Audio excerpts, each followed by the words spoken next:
That's for tomorrow.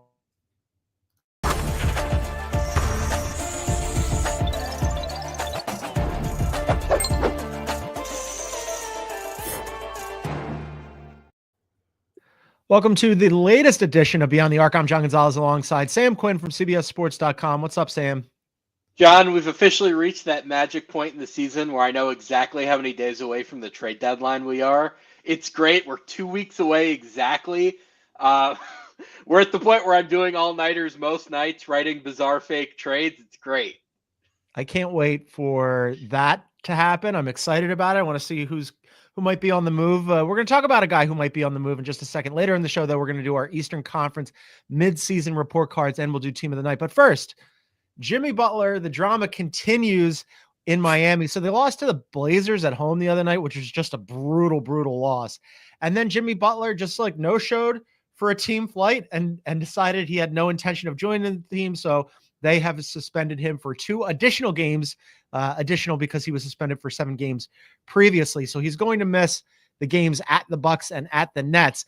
Sam, your takeaway from this, because it's pretty sticky. As you mentioned, the trade deadline is 2 weeks away. These two sides like really need to get away from each other. Yeah, I'm wondering like when we're going to get the press release that he's just not playing again until the deadline, right? Like, it's great. You don't have to pay him for these 2 more games, I guess. It feels a little arbitrary. Like, I know they're, within the limits with the union, what you can and can't suspend guys for and for how long.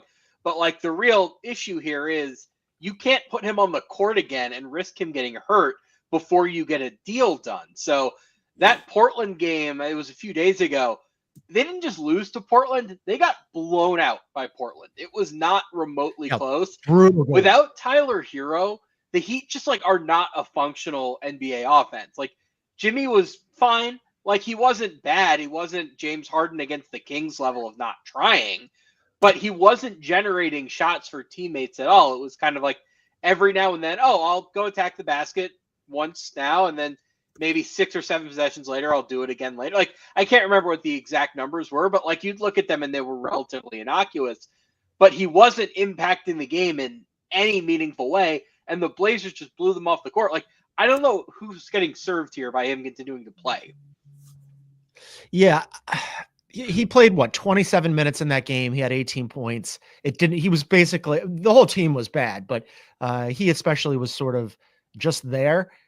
I wonder what happens though on Monday when they come back and they play against Orlando. Like you said, it's one thing to run him out there and you risk him getting injured, but like, are they really going to pay him not to play and just to stay away from the team? But that doesn't seem like a very Heat thing to do.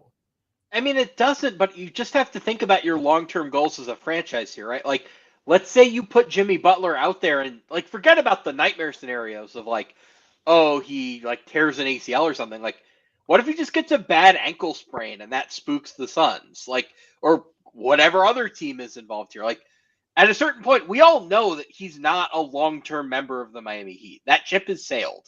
So you have to be thinking we can't do anything that's going to risk this trade package, however meager it might be, because it doesn't seem like it's going to be that great here. He's gone. He's not part of your long-term plan. He's on the roster for now solely because you haven't agreed to a trade yet, or more likely, you haven't found somebody to take on X contract or Y contract yet. That's presumably going to happen. Don't let an injury risk that. Presumably, but as you mentioned, it feels like it's a really tepid trade pool out there. You said a meager trade package. The Suns went and made a trade with the Jazz the other day where they flipped their 2031 unprotected first to the Jazz in exchange for 3 like marginal, likely back end first rounders.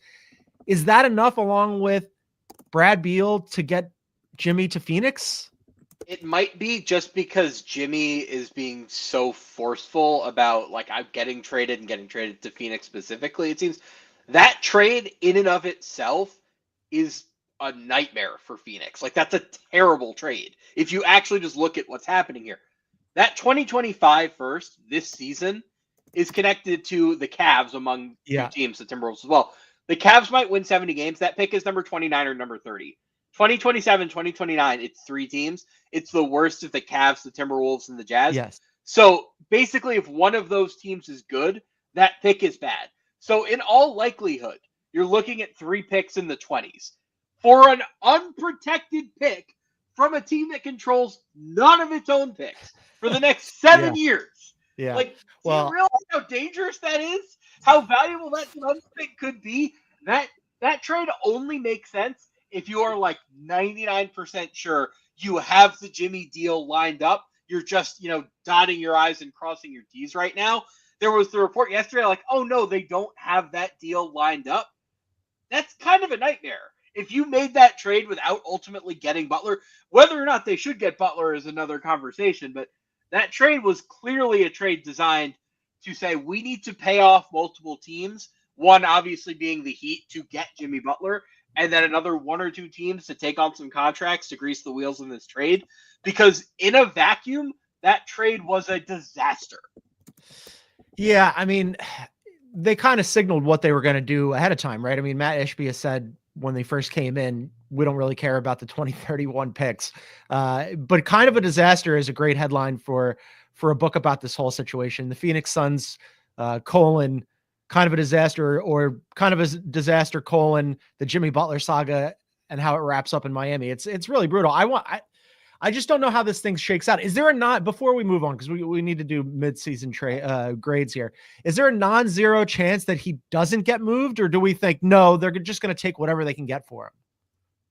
I mean, there's a non-zero chance here because Phoenix is like the be-all and end-all seemingly here. And Bradley Beal, like producer Aaron is telling us in chat, like, what if he just says no? Like, what if he just said, sorry, I'm not going to get involved? Like, is there another team here? Like, could the Bucks get in? Like, could the Grizzlies get back at? Like, are we going to get to February 5th, like a day before the deadline, and a Phoenix deal is seemingly dead? Is Jimmy going to sit back and reevaluate his options and be like, okay, Memphis, like, can we jump back in here? Or, okay, Team X, like, who is the team if it's not Phoenix is what I'm wondering about. Because if you're the Heat, like, this is untenable. You can't play this out for 3 more months. You can't risk him opting in and doing it for another year. Like, if you're the Heat, you got to get rid of him. I just don't know how you're going to do it if it's not with Phoenix. I just keep coming back to, if not Phoenix, who? And the who is just a massive question mark. The Brad Beal component is real sand in the gears here if he decides he doesn't want to go. And then on the other end, from Miami perspective, are those 3 picks, as you mentioned, the least favorable of Cleveland, Minnesota, and Utah in 2025, 2027, and 2029? That's like those aren't great picks. Is that enough for you to take on 3 more years and north of $110 million of Brad Beal? I don't know. I mean, we've reached a point where Suns fans on Twitter are asking questions like, are we willing to give up Ryan Dunn? Which says so much about this entire situation. Like, number 1, Ryan Dunn, really important to the Suns. But number 2, Jimmy Butler's value has seemingly fallen enough that Ryan Dunn's inclusion in the trade is apparently a question now. But with Matt Ishbia, you're right. Like, he is thinking, who cares about 2031? I'm doing this right now. Like, I'll get rid of the rookie to get the star.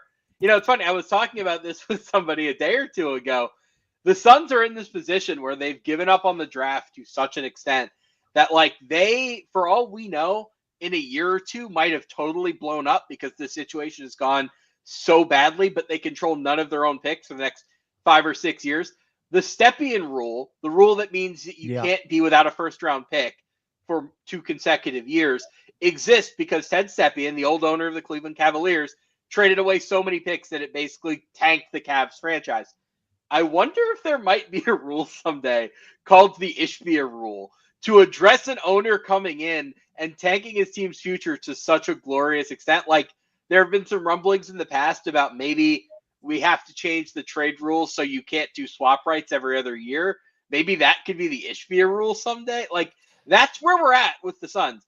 I don't know if this is going to last another year, another 2 years, whatever, but the way this core is set up, it's not going to last long. And when it's done, man, it looks bleak in Phoenix. Yeah, it looks bleak in Phoenix. It looks bleak in Miami too. Maybe there's a third team that they can reroute if you're Miami, reroute Brad Beal to. I don't know. It's just, we're 2 weeks out here and this thing is so messy, and I just don't know how it gets resolved. But we're going to keep an eye on it because it's a lot of fun. All right, let's do mid-season report cards. We are halfway through the season. We're going to do the Eastern Conference today. Tomorrow we'll do the Western Conference with Bill when he's back, when we're on CBS Sports Network. That show will be at 2 p.m. Eastern, so come and join us for the Western Conference. But first, mid-season report cards in the East will start. We're going to go alphabetical order here. The Atlanta Hawks, Sam, what do you got on the Hawks? Give me a B plus. Like, there's a vision here. Good things are happening. Like, the run in the NBA Cup was sort of the proof of concept here that even if, they're not a championship contender right now, they have a playing style that works, that you can build on, where it's Trae Young and all of these super athletic wings. Like Dyson Daniels, big surprise, like playing great for them. Jalen Johnson, I had him as an all-star the last time I really sat down and made the teams. Like, I don't know that he'll make it in the end, but you have a really valuable young potential all-star there. Just things are going in the right direction. I'm very pleased with the way they're playing. Great job. Yeah, I'm right around there. I want B minus. They're middle of the pack in offensive and defensive rating. They lost to the Pistons last night, so now they're 7th in the Eastern Conference. They've had some good wins. They've been surprisingly a really tough game for the Celtics. They just have the Celtics number for some reason. They finally got around to something that I've been clamoring for years and years and years, which is Onyeka Okongwu needs to be a starter. And what are you doing with Clint Capella? Jalen Johnson is the best player on that team. And then Trae Young this season deciding I'm just going to be the best facilitator that I can possibly be because my shot is like pretty streaky, but I'm going to make everybody around me better. And he has done that. And it's like, oh, okay, this is like maybe the best version of Trae Young. So yeah, I think that they're like this. They do have an idea of what they want to do. I thought that, I would have kept DeJounte, moved on from Trae, but now that they haven't gone that way, I kind of like the path here. So yeah, B minus for me. Boston Celtics. I gave them a B because they're 31-13, and you really can't go any lower than that. But something I was thinking last night as I watched them almost beat the Clippers like D team was I think the only player on their team who's playing better than he was last year, like in the core rotation, is Peyton Pritchard. And I don't know what to make of that when like it feels like everybody on the team is just a little bit worse. So what did you do with them? Yeah, it feels like they're kind of sleepwalking through the season, doesn't it? Like early on in the year, I was like, oh, wow, this could be an even better version of the Celtics than last year. And then, there've been some injury issues. There's been some regression a little bit with some of their core rotation players. Peyton Pritchard actually has stepped forward, and I think that that's to their benefit. But they have this style of play, Sam, where you flagged it early, and it's been true all season long, where they are going to jack up more threes than everybody. And on nights when they go in, they're going to be really hard to beat. And on nights when they don't, they're gettable. And it's like, I have them at an A minus. Like this isn't the season that they're playing for. Get back to me in the postseason. Yeah, I do wonder. Like, I do think there's some age going on here. Like, I think Drew Holiday is worse than he was a year ago. I think the tired legs from the Olympics, there's something to that for, Jalen and or Jason Tatum, rather, and Derek White. Like, I think there might be something to just them being tired and being a little bit older. I wonder if they're going to get to the playoffs and just make 40% of their threes again, and that'll be that. But watching them now on a night-to-night basis, like, it doesn't look great. No, they all went through a major slump together. Derek White, especially, who was hot to start the season and then like fell off a cliff recently. But all of them together. Are you in baseball when they say hitting is contagious? I asked Bill this. I'm curious about this for you. Are you a shooting is contagious person? Because whatever they have, they've all been infected with it. I just like whenever you hear people say, "Oh, the hot hand is a myth," like the things like that, that disregards the psychology of like when you're confident and excited, good things do tend to happen. I think when you're watching your teammates make shots, that's going to change your mindset in such a way that you're going to be likelier to make shots. So I do believe that to some extent, shooting is contagious. And the reverse is true, right? Like when the Rockets go 0 for 27, I think it's a lot easier to go 0 for 27 when you've already gone 0 for 26, right? Like the 27th shot becomes easier to miss when it's in your head like that. I had a conversation with JJ Redick about this one time, and he absolutely convinced me that the hot hand and being in the zone is real because you feel it. Like when your shot is going in and the bucket looks big, and then sometimes it's not going in. And the Celtics went through a little patch, although I think they're kind of pulling out of it. All right, let's do one more and then we'll take a break. Let's do the Brooklyn Nets. Give them a D because Okay. they can't even tank right. They're like, now They're there too are different competent. versions of failing to tank here, right? Like they're getting on track now, but they won too many games early on. If they had won too many games early on because they had like discovered really good young players that could be part of their core, okay, I'd be on board with that. No, Dennis Schroeder just won them too many games. And it's like, you guys cost yourself a lot of draft position by Jordi Fernandez being a good coach. Yes. And I'm not crazy about that. I was going to say Jordi Fernandez is too competent. They traded DFS. They need to get Cam Johnson off of that team. I gave him a C here just because they're trying to tank. They're 12th in the Eastern Conference. There's 6 teams that are worse than them. They could be a little bit better at tanking, and they could have moved on from Cam Johnson a little bit sooner because he's still on the team.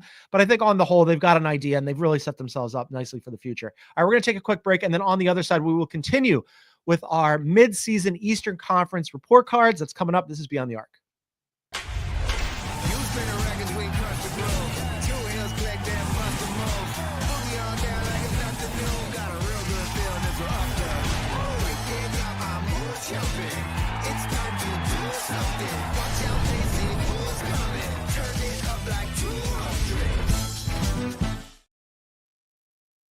All right, welcome back to Beyond the Arc. A reminder that you can get us wherever you get your favorite podcasts. Please download, subscribe, leave a review. And if you're listening on Spotify, if you look below the play button on the Spotify app in full screen mode, you can leave us a comment or a question about the show.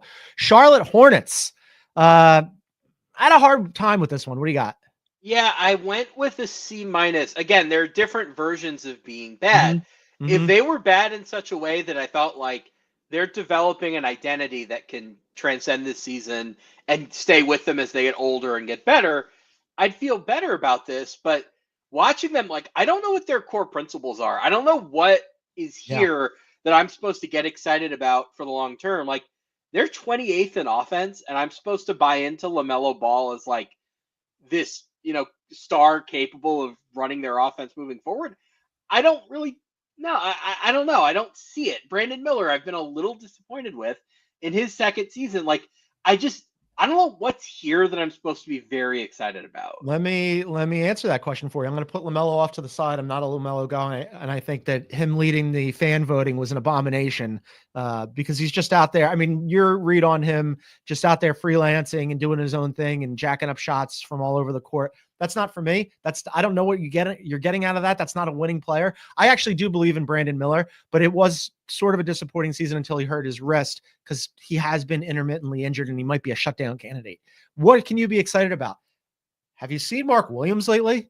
Thank you. That's the one guy. Mark Williams. So his rookie year, like 2 years ago, there was a period where I just happened to watch the Hornets like 6 or 7 times in 3 weeks in March. And that was when he was really coming on. He's the one guy that I look at and go, I think he has all defense potential. He is so athletic. He's so aggressive in the kinds of blocks he's willing to chase. And it's not like sometimes you think about a young player chasing blocks and like you think young Mitchell Robinson where, oh, he's out of position. Like he's gambling and it's not working. When Mark Williams gambles for these blocks, it's not really a gamble. He gets them.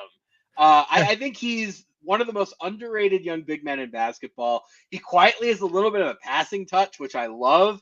He's the one guy there that I'm like, I see more than I think the world does. I'm very excited about it. I think he's been underrated and because he's been overlooked because of injury issues, right? The question is, can he stay healthy? If he can stay healthy and finish out a season when he's missed so many games already in his career, he could be a real asset for them, especially now that they moved on from Nick.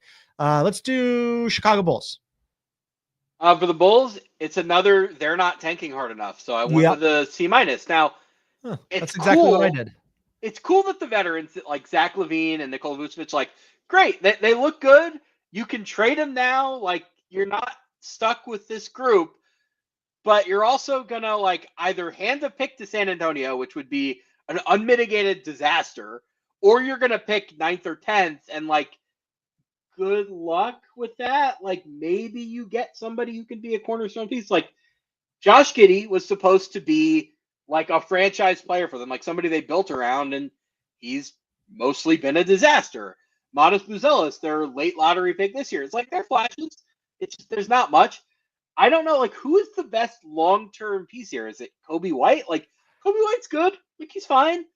I don't know what there is to be excited about here either. It's just like I look at the Bulls and I just say it feels like they're kind of just plodding through the season, waiting to trade guys that they should have traded over the summer that they apparently, I guess, couldn't trade over the summer. They're going to get rid of them now, but the expense of that is you've mostly wasted a tank opportunity this season. Yeah, this is my problem with the Bulls forever. The front office, what are you doing? I'm actually asking, like, pick a lane, right? What are you doing here where you've decided, okay, we're going to be like just kind of mediocre enough to maybe make the play-in again, and then, as a result of that, hurt our draft position, and we still have Zach LaVine, and we still have Vooch, and we should have moved on from them forever ago. And oh, by the way, yeah, when we got Josh Giddey, we didn't get any picks from Oklahoma City out of it. I just think it's a terribly run organization, and I'm like really confused by what they're doing because they don't seem to have a vision to me. Cleveland Cavaliers. Oh, well, this is the first like really fun one. Yeah. That's if it's not an A, I've got some questions. When you're on pace to win 70-ish games, yeah, you're gonna get an A. No notes. I don't know what else to say. Like A plus for me. Season. I mean, A plus for me. They've exceeded expectations. They could have stolen that game against the Rockets last night, but still, they've been so good, as you mentioned, on pace for 70 wins, first in offense, ninth in defense. Kenny's going to be the coach of the year. I was very skeptical, Sam, about Donovan Mitchell deciding to stay in Cleveland.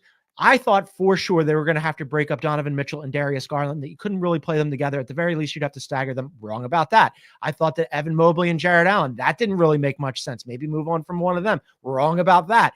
Those four guys, that's when we were talking about these other teams, what's their vision? What's their core? Cleveland knows what it is, and they're set up to be good for a while, provided that these guys remain healthy. Yeah, I think Allen and Mobley has mostly been solved because Evan Mobley has grown quite a bit, and now I think is enough of a shooter, enough of a playmaker that playing those two bigs together is more viable. I'm going to be very anxious to see what their perimeter defense looks like in the playoffs. Like right now, offensively, this vision is playing out perfectly. You're the number one offense in the league. I do want to see this in the playoffs because it did get very your turn, my turny with a lot more Mitchell turns in the past for Cleveland. I'm going to be very anxious to see if all of this like beautiful ball movement stuff, this egalitarian system holds up when like, oh no, we're down 2-1 in the second round and the other team is up 7 on their home floor in game 4. Like, are they going to regress? That's the only question I have here. But everything else, like it's gone about as perfectly as it possibly could have. Like they're the best shooting team in the NBA. How many conversations did we have coming into the year and in the past about like, oh, none of their wings can make a shot. Everyone's making their shots this year. Just everything is working out as well as they could have hoped. Quick question for you before we move on here. This is something that Bill and I were discussing last night after the Cavs and Rockets game. So against the Thunder in both games, and then last night against the Rockets, Donovan Mitchell did not shoot well. Now I said, hey, those are two of the best defenses in the NBA, OKC being number 1 and Houston being number 3. And they both have lots of long, rangy, athletic players that they can put on Donovan Mitchell to wear him down. And Bill said, and I think rightly so, hey, these are big games against big teams and you need your best player to show up. And he hasn't really so far. Where are you on Donovan Mitchell's utility against like really good defenses in big games? Well, he's torched the Celtics in the playoffs, I think multiple times. No, he didn't play them 2 years ago. He torched them when he was healthy last year. He was great in the playoffs for Utah. Like you think about the 50 against Denver. You think about the great series he had against Oklahoma City as a rookie. He had a 50 against the Orlando Magic, who were one of the best defenses last season. Like Donovan Mitchell's playoff resume, I know he hasn't reached the conference finals. His individual performance in the playoffs has been like above reproach. He's been great in the playoffs. So I'm not going to let a few games against really good opponents scare me off. He's not the one I'm worried about in that setting. Now, I think he's fine. Yeah, I'm with you. I think he's really good, and I love what Cleveland has done this year. All right, Detroit Pistons. Oh, that's another A, right? I mean, aside from like there are long-term questions to be answered here about the supporting cast and everything. Cade Cunningham is a capital S superstar. Like that's it. He's here. You have your franchise guy. You have the person you're going to build around for the next half decade at least. They're over 500 when for the last however many years they were a punching bag. That's it. That's all it takes. Like, congratulations, guys. Everything is going as going your way this year. You have a little bit of shooting now. Great season. A, no notes. Yeah, I'm with you. I had them at an A minus. They won 14 games all of last year. We are midway through the season. They have 23 wins. They beat the Hawks last night in the battle for sixth place. They're sixth in the Eastern Conference, Sam. They are now a playoff team proper. The Detroit Pistons, who could not do anything right forever, all of a sudden are competent, functional. They have a future. They have an idea of what they're doing. JB Bickerstaff, who was unceremoniously drubbed out of Cleveland, all of a sudden comes and goes, oh, I've got, as you mentioned, Cade Cunningham, capital S superstar. I'm going to coach this kid for a while. We've got a vision in Detroit. Yeah, they're playing with house money, man. I think it's a fantastic season for Detroit. Indiana Pacers, slow start for them, better lately. Yeah, I give them a C. The more I looked into the recovery over the last however many games, their shooting luck from opponents lately has been really, really like absurd. That to me is signaling like, oh, why is the defense so much better over the last 15, 20 games? Well, opponents just aren't making their wide open threes. It's kind of that simple. Halliburton's been a lot better lately, but he's still so inconsistent. Like, I think coming into this season, the vision for the Pacers was we expect or hope to have the Halliburton from October, November, December last year, who was an MVP candidate, and just have that guy, have that version of our team with Siakam giving us more firepower and boosting the defense. That's what they hoped for, and they haven't really gotten that. Like the defense, even as they've gotten, or the offense rather, even if they've gotten better, it's ranked like fifth or sixth in the last month. It's not up to where it was early last season where it was totally unstoppable. I think the new, more physical rules have not been favorable to them. I'm pretty tepid here. I'm not super excited about what I'm seeing. Yeah, C feels about right. C plus. I had them at a B minus. The thing is, we're kind of grading on a curve for Indiana, right? Because every year, I mean, with apologies to Indiana and the Pacers, there are no real expectations for the Pacers. They made it to the Eastern Conference Finals last year, and that was a boon, right?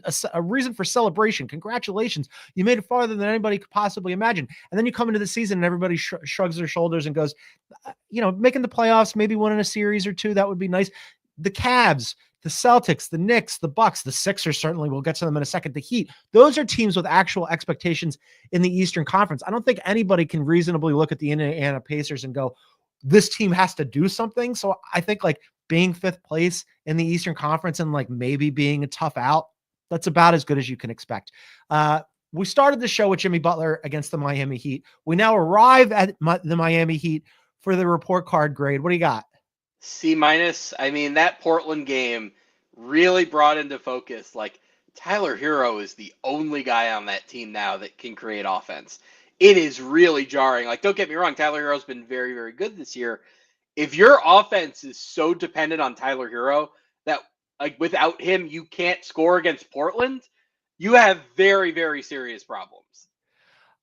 I think if we're grading on like what have they done basketball wise, sure, C is right. They're 21-21. They're an average team. They're ninth in the Eastern Conference. If we're talking about the entire thing, we're looking at the whole thing, including the Jimmy Butler drama and them coming to a loggerhead and having to move on from him when he was a franchise cornerstone who had taken them to the finals and moved them out of the play-in to the finals. F, this is a disaster. Like the Miami Heat have long been one of the most competent, well-run organizations in a long time. And this thing with Jimmy is personal. Like Pat Riley, Jimmy's in Pat Riley's head and vice versa. And instead of Pat Riley just being Pat Riley and being an excellent executive in the Miami Heat doing Heat culture stuff, they're playing Jimmy's game now. This is like all like mind game nonsense. And from a chemistry standpoint and also a team building standpoint, this thing could not have gone worse. F. Yeah, John, you're talking me into this. I think mainly because if you look at the way this has gone, you're right about them playing Jimmy's game. I think this is probably the first major crack in Heat culture, right? Like they made the finals 2 years Jimmy ago. broke Heat culture. Right. Like, and what that tells me is like Jimmy is, of course, a unique case as far as NBA personalities go, but like maybe this is an indicator that Heat culture doesn't really make sense anymore. When I was on with Bill, I think 2 Fridays ago, I talked a lot about how I think Greg Popovich got to run the Spurs a certain way for 2 decades because he had Tim Duncan at the center of it. And once Tim Duncan was gone and it was Kawhi and LaMarcus Aldridge, he didn't adjust to the changing times. I wonder if that's happening in Miami here. And I don't think Pat Riley is willing to adjust. I think Pat Riley is literally going to just go. Like, I think he's even said this, my way or the highway, right? Like, Yeah. I think it's that simple. If the culture you've spent 30 years revolving around is suddenly failing, you might have to get an F on that if you're not willing to change it anyway. It's a battle of spite. I mean, Pat Riley is somewhere right now sawing off his nose to spite his face because he refuses to yield to Jimmy Butler. So yeah, F, unless we're talking about it from a content perspective. And then congratulations, Miami Heat, A+. This has been excellent. Quick break, and then we're going to continue with our midseason report card for the Eastern Conference on the other side. We'll do the Milwaukee Bucks next. This is Beyond the Arc. Today, with the support of the NFL, a new playbook is being written. The National Gay Flag Football League provides inclusive play for over 4,000 LGBTQ plus players and allies. Here is a home with no penalty for being you.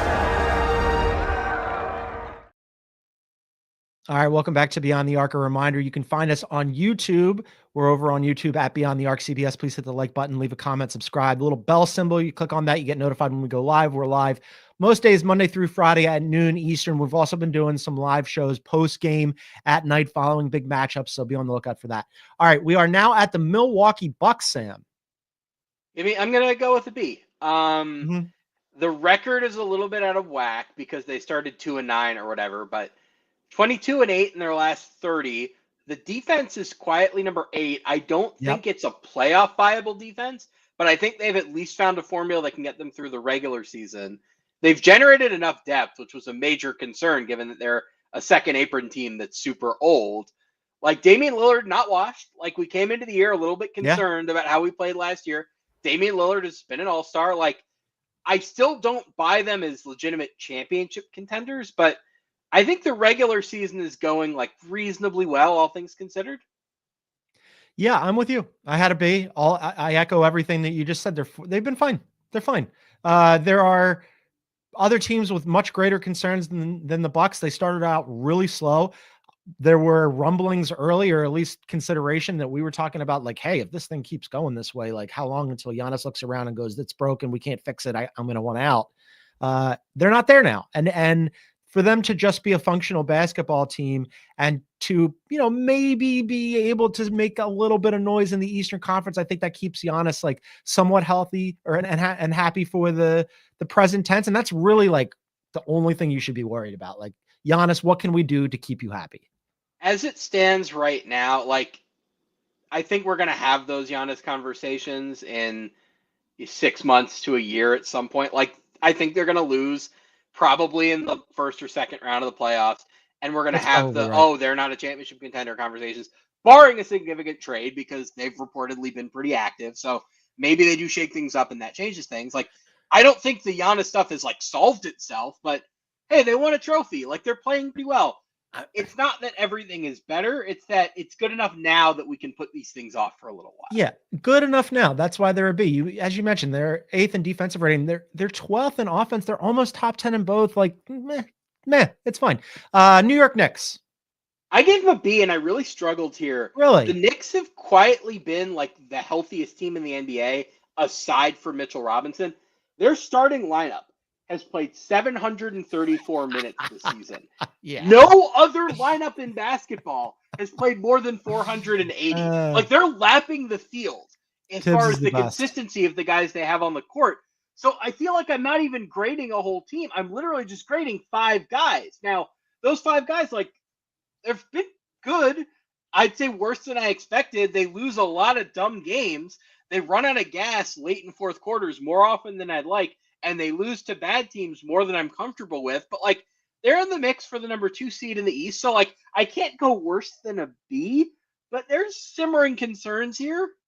You're down on them compared to where I am. A-. Look, they're 3rd in the – look, I don't think with the way that the Cavs are playing, people didn't expect the Cavs to look like this. But we've had a big enough sample size now to know that the Cavs are legit, right? And then I don't think that people expected the Knicks to be better than the Celtics. Third in the Eastern Conference with new additions, Cat and Mikal Bridges, where you've got the second best offense and you've been a delight to watch. Yes, Tibbs is running his guys in the ground and the jury is still out on whether or not they'll be healthy for the playoffs. But right now, for the midseason report card, I think that this is a win for the Knicks. I mean, look, they got off of Julius Randle and they moved on from Dante DiVincenzo after a career year. Cat is enjoying one of the best seasons, if not the best season of his career in New York. He's been awesome. And Mikal Bridges, after like some real worry and concern about his shot early on in the season, look, they gave up too much for him, but he's acclimated nicely. I think like from an entertainment perspective, from a standings perspective, defensively they could be better. They're middle of the pack, but yeah, A- is a good season for them. Well, I'll say this. I came into the season thinking they had a legitimate chance to win the championship. I think if I was going to give them an A of any variety, minus or otherwise, I would have to believe right now that their defense was good enough to win 4 rounds. And right now I don't. Maybe getting Mitchell Robinson changes that.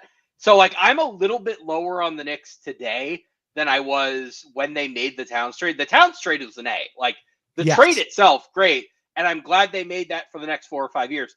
Right now, I just don't trust the defense enough to think they can win the championship without Robinson. Maybe Mitchell changes that. But for now, I'm lower on them than I was coming into the season, so that's why I couldn't give them an A. Yeah, that's fair. Their defense has been literally average, middle of the pack. Orlando Magic, man, they were just plucking along. They've had so many injuries. They lost Paolo for a while. He's back now. They lost Franz Wagner. They lost Mo Wagner for the whole season. Jamal Mosley has done such a good job with that team. They're really great defensively, but man, they are brutal offensively, Sam. I'm giving them an A. I don't care. I don't care about their record. I don't care about their offensive rating. Think about the things 29th like, in a longer in offense. In a long-term sense, think about what has been proven this season. Number one, the defensive culture that they built last year is sustainable and real. Like they are going to defend no matter who is on the court. That's something that they can build around for the next 5-10 years.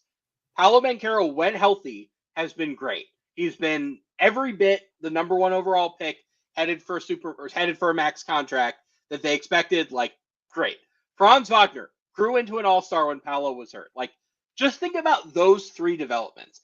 If you came out of this season thinking we are set with our core duo and we're set with our defense, like that is the foundation of a championship. They have other things they need to do. They need to add a scoring guard at some point for sure. But right now, they have the big things, the big questions they needed to answer if they were going to meaningfully compete for championships in the next 5 years have been answered to me. That is enough for an A. They're so offensively challenged. You said that they needed to add a scoring guard. You could have just said they need to add scoring, full stop. I mean, but yeah, I can't believe that I'm the person on this show trumpeting the Orlando Magic. I can't believe I found somebody higher on the Orlando Magic than I am. It's just that they are 23 and 22 and they fall into 8th place in the Eastern Conference. I had them 4th in the Eastern Conference before the season, and it looked like that was going to be sustainable because they were really like keeping their head above water and really like paddling hard below the surface when their best players went down. And like Jalen Suggs took a step forward, and it's just fallen. They're so limited offensively that's starting to show, and it's starting to limit them a little bit. But yes, I'm with you. Like long-term, I like the Orlando Magic vision. We now get to a team that I thought about skipping over entirely. I do not want to belabor this team, but we're going to talk about them because they deserve a grade like everybody else. The Philadelphia 76ers. I tried so hard for your sake to find a reason not to give them an F. Like Jared McCain was a big success as a non-lottery pick, and I love Gershon Yabusele, and I think he's going to be in the NBA for a long time now. Like there's small things on the edges that I kind of like, but I don't know how it's anything other than an F. I'm sorry, John. You know what? An F I don't think is fair. There needs to be some sort of like, you can't have an F minus. They need to invent a new letter for whatever this is, like a Z or like terrible. There's a 26 letters in the alphabet. We need to come up with a 27th that connotes like T for terrible or whatever this is. This has been an unmitigated abject disaster. Embiid has played 13 games. He had a foot injury. Then he gets a workout in, and during the workout, they're like, hey, good news, foot injury's healed. Bad news, during that workout, his knee flared up, and he's going to be out for a while. They got blown out against the Nuggets, Sam, and evidently, according to the Philadelphia Inquirer, after the game, there was yelling in the locker room, and Yabusele was asked about it. And he said, well, coach was yelling because he wants us to remember that the season isn't over yet, that we're still in the middle of it. They're already halfway through thinking about the season being over. PG hasn't looked like PG coming off a career shooting year last year. Everything that can go wrong, up to and including, and especially Jared McCain, who would have been the rookie of the year, I think, if we had, continued on that tread line in a bad class. He ends up getting lost for the entire season as well and getting injured. I don't know what they do here. I've been hearing that they're not thrilled with Nick Nurse, and that who knows how long, he might not be long for that team. He could be gone in the offseason. I like Nick Nurse. I think he's good. This is a disaster, even by Sixers standards. We don't need to do the reporter thing where, we hear stuff and we talk to people, blah, blah, blah. No, you just watch them play, and they're not playing hard for him. That's just pretty evident as you watch the team. John, as somebody who's more in on that team than I am, spends more time watching them, are you thinking tank yet? Are you thinking try to protect the top 6 protected pick? Well, the problem with that is there's so many teams that they'd have to sink below, because in order to keep the top 6 protected pick that goes to Oklahoma City, to guarantee it, you'd have to finish bottom 2. That's highly unlikely. At present, they have about a 26% chance to keep that pick. Okay, so maybe it is you shut down Embiid and PG doesn't play that much, and you just try to maximize your odds of keeping the pick. Maybe you get into, 5th, 6th worst team and you have a little bit better shot at it. But they've somehow managed to get into a situation, Sam, where they could miss the playoffs and the pick conveys. And that would be the cherry on top of the awful, disgusting Sunday that is this season. My perspective on this is the first thing I'm doing is I'm just shutting down Embiid. I just think there's nothing to be gained by risking him coming back and getting further injured and having that seep into next year. I'm not going to do the extremist thing where I talk about maybe you should look to trade Embiid. I'm not there yet, but at the very least, you have to acknowledge that this season it's not going to work out, and you have to start preparing for a future. I don't even know if that future is next year, but you have to start acknowledging that this year it's not going to happen. All of a sudden, that contract extension doesn't look so hot. 2 more teams in the Eastern Conference. Thankfully, we can mercifully move on from the Philadelphia 76ers, and now we arrive at the Toronto Raptors. Yeah, I just gave him a C. I just I'm still unsure of what the long-term vision is here. There's small things that I like Grady Dick has been very good. And by the way, he's not making threes yet. That's the thing that I don't think people have really taken into account. Grady Dick has been a very good second-year scorer for them without doing the thing that they thought he was going to do for them. Jamal Shed is maybe my favorite deep bench guy to watch. Awesome young defender. I just look at them and I'm just a little what are they doing? They can't get Barnes, RJ, and Emmanuel quickly on the court together. They just those 3 guys who are ostensibly the centerpiece and the core of this plan moving forward just don't play together ever. Yeah, I that's fair, but I also just wonder what do you have if those are your 3 guys? They're clearly the best player on the next great Toronto Raptors team, in my opinion, is not on the team yet. They're hoping that whoever they draft this year is going to be that guy. But until then, I just kind of look and I go, I don't know if Barnes and Barrett together makes sense. I don't know if Quickly as a high usage starting point guard makes sense. Just the big questions haven't been answered for me yet. And I kind of just look at them and say, get back to me in a year when they have more of a sample with those guys. And when they've drafted somebody, that's when I start to at least be able to evaluate their future. I like Barnes. I think he's good. And I like Quickly too. He just doesn't play. And I was really down on RJ Barrett until this season when he has been much better than I had previously given him credit for. But yes, I'm with you. With those 3 guys, even if they're healthy, even if they're on the court together, what do you really have? I just want to throw out 2 fun things that I saw on Blue Sky about them. One is that they've lost 41 straight games when trailing at the half. It's hilarious. And then they're also 0-27 this season when they have a double-digit deficit. So they're just sleepwalking their way through it's just at some point you would expect to have a comeback or win after trailing at the half. And they're just nope, can't do it. Yeah, it's really amazing. Last one for you. Washington Wizards. This one's in the eye of the beholder. Oh, it very much is. I'm getting ready to fight here. I saved the best for last. Okay. I think we've had a couple of disconnects, not major ones, but smaller ones throughout some of these grades, because I think you focus more on strictly how are they playing this season, Whereas I focus more on circumstance and long-term outlook, where are you having the season that you wanted to have? Right. The Washington Wizards are definitively having the season that they wanted to have. Think about how we talked about the Nets, about how we talked about the Bulls, these teams that struggled to tank. Not a problem for the Wizards. The Wizards are the greatest tanker that I think I've ever seen. The young guys are like mostly working out. Like Alex Sarr has been promising. Bilal Coulibaly has been promising. So yeah, they're terrible, but they're terrible in exactly the way that I thought they wanted to be terrible. Therefore, give them a B. Oh, buddy. See, you misunderstand me. I'm a godfather of the process. I was there from day one. I went through that whole thing. Nobody appreciates a quality tank job like this guy.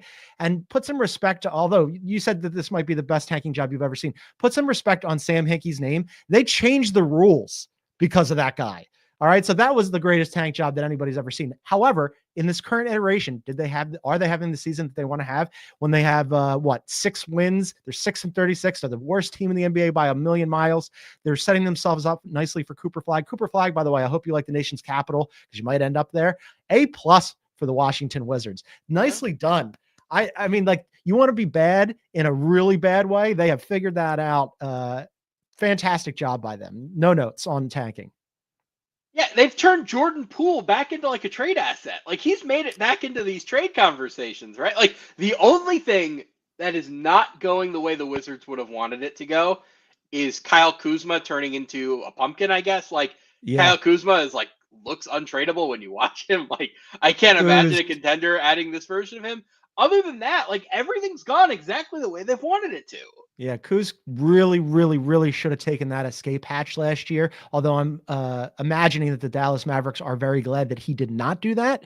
But yes, and by the way, last note on the Washington Wizards, I believe in Bilal Coulibaly. I think he's a good player. All right, team of the night. Let's wrap it up.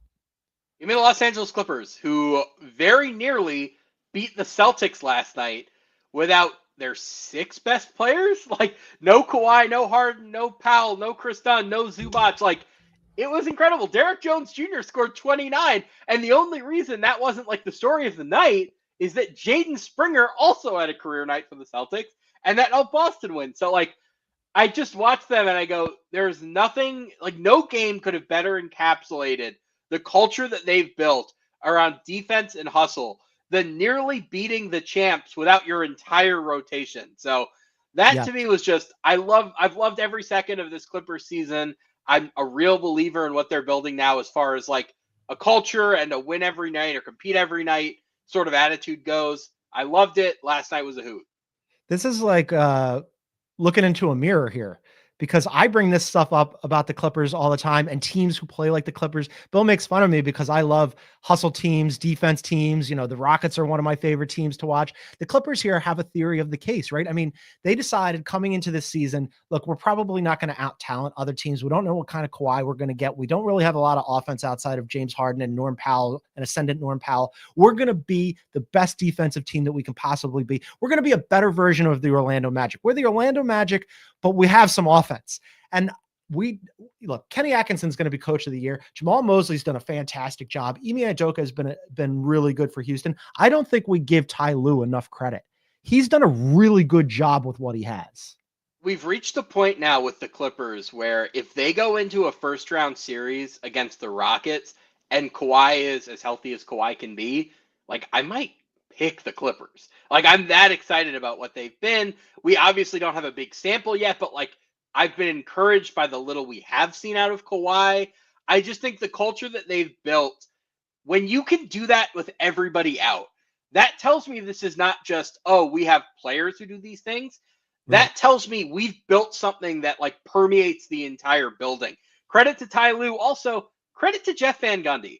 Now, I don't know if Jeff Van Gundy wants to be a head coach again. Jeff Van Gundy, frankly, strikes me as the sort of guy who would love doing all of the basketball of being a coach without having to do press conferences and do, you know, the meetings with the owners, like all of those other things that come with being a head coach. If he wants to be a head coach again, I hope somebody makes him an offer, because adding him to that staff has been transformative this season. Yeah, I love JVG. They've been a really good team. Forget about Heat culture. Now we have Clipper culture. I never thought it was possible. I love that you love them as much as I do. We got to get you out here to go to that building. The building's fantastic. Oh, I've heard wonderful things. I'm an evangelist for whatever Steve Ballmer did there. He nailed it. For me, Pistons. Like I said, they beat the Hawks. They're ahead of schedule. They're 6th in the East, playoff team proper. They won 7 of 10. Sam, they're 2.5 games out of 4th. Like the Pistons. Yeah, really impressive for them. They're 2.5 games out of 4th, and they don't have Jaden Ivey anymore, right? Like, at least when this was happening earlier in the season, I could at least say, like, oh, Cade might have his running mate too. They're still winning without Jaden Ivey. This is like all Cade Cunningham. Like, yeah, I can't stress this enough. I was on here with Bill 2 weeks ago talking about, I wrote a story about the next 5 years in the NBA and some of my predictions for them. One of them was that Cade Cunningham is going to be, to the next 5 years, what Shai Gilgeous-Alexander was to the last 5 years. Ooh, and I could not feel better about that prediction than I do right now. Cade is a future MVP candidate. I love that. Second time for the Pistons, a team of the night, and third time for the Clippers. That's going to do it for us today. What do you got cooking on CBSSports.com? Every day, it's a new version of the same Jimmy Butler story. I wrote about Bradley Beal today, about why I don't think that contract is quite as onerous as the league seems to think it is, and why I might be a little more open to trading for him. There will be more trade deadline stuff. Generally, every day, every weekday at least, until the deadline, I'm going to have something of substance about trade stuff. Sam's always cranking stuff out. Go and check him out on CBSSports.com. That's going to do it for us today. We're going to be back at it tomorrow, as I mentioned, with our NBA insider, Bill Ryder. We're going to do the Western Conference midseason report cards, and also All-Star starters are announced tonight. We'll get into those tomorrow on that show. Bill's going to be thrilled about that. He loves All-Star talk. We will be live on CBS Sports Network at 2 p.m. Eastern. Come and join us. But for now, for Sam Quinn from CBSSports.com, I'm John Gonzalez. Thanks for tuning in, everybody. We'll see you tomorrow.